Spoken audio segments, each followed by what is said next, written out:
20 Minutes Setswana presents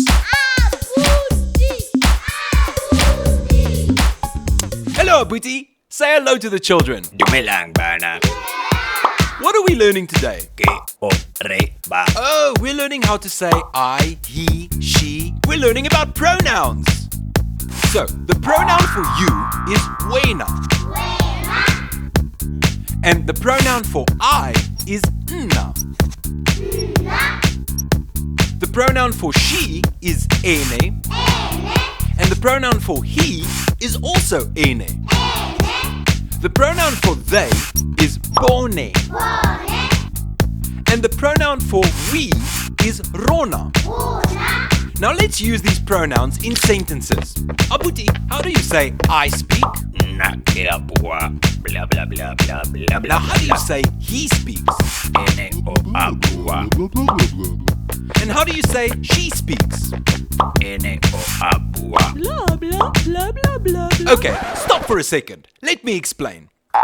Ene is the pronoun for he and she. And wena is the pronoun for you. But we can also use the word o for he, she, and you.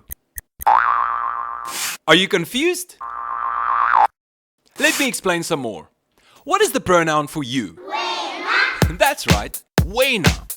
And Abuti, how do we say you speak in Sesotho? O a bua. That's right. So we say wena or abua. But we can take away this wena and just say o abua. And the same thing happens with he speaks and she speaks. We can say ene o abua, or we can just say o abua. Now let's build some sentences in Sesotho. You speak. Wena o a bua.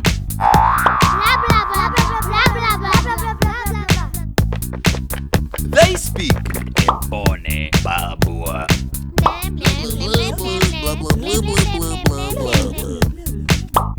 We speak. Rona re a bua. Now you can use these pronouns in sentences. Goodbye, Abuti. Goodbye, kids. See you next time.